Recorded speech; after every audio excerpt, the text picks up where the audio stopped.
Welcome to the Kindling Dating Channel. I'm Eimear, your straight talking dating coach, and at Kindling Dating, I'm cutting through all the noise of dating. When it comes to dating apps, Tinder often gets a bad rep for being the go-to place for casual hookups. But don't let the reputation scare you. It is possible to find meaningful, long-lasting love on the platform. In fact, I still rate it as one of the best apps out there. Warning though, I am biased because I met my husband Sam on Tinder. However, there's plenty of success stories out there to back up the claim. And according to a recent survey of Tinder that Tinder conducted of its users, 40% are looking for a serious relationship. With over 75 million active users worldwide, Tinder offers a massive pool of potential matches, no matter where you are.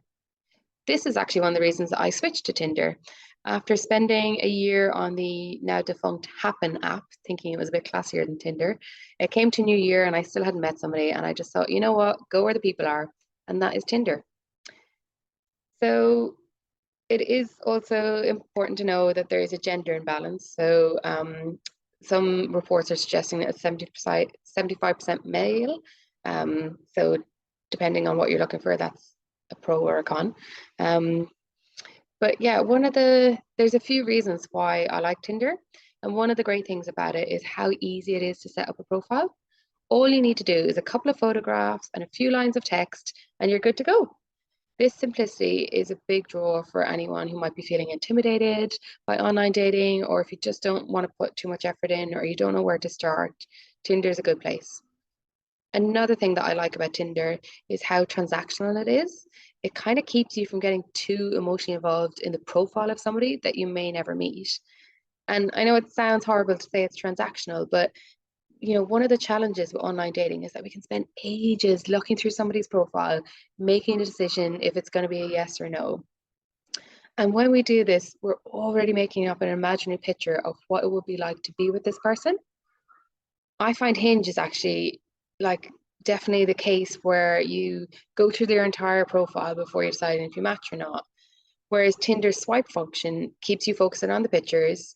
And like I say, this may sound superficial, but at this stage in the process, when you're not sure if you've got anything in common or if you're ever going to meet, all you want to do is get to the yes no decision as quickly as possible. Another great thing about Tinder is that it's still possible to get good matches on the free version. About 85% of Tinder users don't pay for it. And with the average dating app premium now at around £20 a month, even if you're upgrading to Tinder Plus, it's only £8 a month, so it's still quite cheap. However, buyer beware, because the very things that make Tinder great also make it a platform to exercise caution on. Because it is so easy to make up a profile and it's free, it is the app of choice for casual users. So it's important to be clear about what you're looking for on Tinder. If you're not interested in casual hookups, don't be afraid to put that on your profile. Also, due to the ease of profile setup and being free, there is a chance that it attracts more fake profiles, or what I'm calling the just for entertainment profiles. A recent survey of Tinder users gathered from 1,300 respondents between the ages of 18 to 84 found that half of respondents were not interested in meeting offline, and 2/3 were on Tinder but actually already in relationships. With any dating site, there's potential for fake profiles. So whilst photo verification that many apps now have can get rid of the catfishers who are using fake pictures, there are still people out there who are creating profiles out of boredom. They're creating them just for their own interest with no intention of ever meeting anyone for a long-term relationship. And I know this for certain because I've experienced it. My ex, I met on OkCupid, and after a year of being together, I went back into the app to check the exact date of when we met, because that's the kind of person I am, only to find that his profile was very much so still active, actually with a picture that I had taken of him when we were on holidays.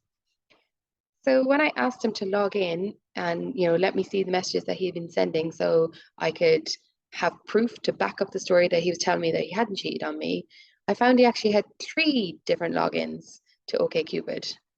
Why? I never asked, but definitely proof that fake profiles exist. So something to keep in mind with online dating generally is essentially your aim, i.e. to meet a long-term partner and delete the app, is at odds with app's aim, which is to keep you on them for longer and paying the higher subscriptions. Online dating is big business. Tinder, along with many of the online dating sites and apps, are part of the Match Group, a company which is valued at 8.8 billion. And their strategy is to aggressively acquire the competition and turn their models into revenue generating models. Hinge, OkCupid, Plenty of Fish, Our Time, Tinder, all owned by Match now. And their annual revenues for last year was over 3 billion. Tinder's recently confirmed that it's testing a new ultra premium service priced at $500 a month. And they're tentatively calling it Tinder Vault. God knows what you get for $500 a month. But all of the apps, regardless of who they're owned by, are aggressively pushing their premium subscriptions. And they play on our fears and insecurities to get us to sign up to them. See who likes you. They keep on pushing to get us to sign up to premium. And by their very nature, online dating apps can be addictive. We have no idea how their algorithms operate and what tools are being used to keep us in on that hamster wheel.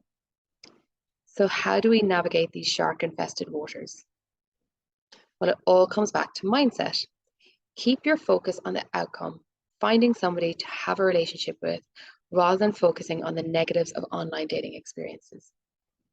Be clear about what you want and don't be afraid to put that on your profile. If saying that you want a long-term relationship scares off anyone that's just looking for casual, then good, you don't want to be wasting your time with them. Be clear with yourself that you are on the app to find one person. It's really easy to get sucked into thinking that the more likes you get, the more desirable we are, and treating it almost like social media, that it's about collecting likes and matches and numbers. But if you're looking for a long-term relationship, actually all you want to do is find one person. So it might be better if you attract fewer matches that are genuinely going to have a chance of connection with. So you can write your profile to, expose your quirks, to show the true you, knowing that that's just going to attract the people that will be attracted to the true you, rather than being a bit more generic and trying to attract everyone. Remember that the app is a tool to meet somebody in person. Consider it as a lead generation funnel. Your aim is to put as many people into the net as possible at that initial matching stage. If it is a match, then you can go back through the profile and decide if you want to progress the messaging then. Use the 1-second swipe strategy. That is, make your yes/no decision on the first picture, because hey, it should be their best one, and do it within 1 second. This saves you from time wasting on profiles that could be fake. It also enables you to really tune into your gut reaction. Another benefit is that it stops the, oh God, why didn't that person match with me? Because you won't even remember who you did or didn't match with. So you don't have that like internal monologue of that person didn't match with me, why not? Why am I not good enough? That can really damage your self-esteem. So 1-second swipe strategy, try it out. And then your aim is to move the messaging along to arranging a pre-date as soon as possible. The longer the messaging goes along, the more we will create a fantasy around the person that may never be able to live up to. Because let's be honest, we've watched enough rom-coms that we all have pretty active imaginations. And another thing that you end up doing when you're messaging for too long is you find an excuse not to meet them. You find silly little things that are annoying that makes you think, oh no, I've got the ick now, but you've never met them. And the only way that you can really assess attraction is if you meet in person. Another benefit of asking for in-person meeting quickly is that it will shake out any catfishers who are trying to lure you in with like romantic messaging to then scam you. And one final note on Tinder. This year they unveiled their first global media campaign. It starts with a swipe. And it came out earlier than this year. So I imagine what the Tinder executives are hoping for is that more people will join Tinder, which may make it an even better platform for us to explore. And potentially it might address that gender imbalance that's there. So that is me for today. I say give Tinder a go, but remember to keep your mindset focused on what it is you're trying to achieve and kind of employ those strategies of the 1-second swipe, moving the messages along to the pre-date to keep yourself kind of sane and safe within the space. It is a tool to meet people. That is it. Don't let yourself get dragged into further analysis whilst you're in there. Yeah, that's it. Subscribe, and there's more coming soon. And good luck with Tinder. Let me know how it goes.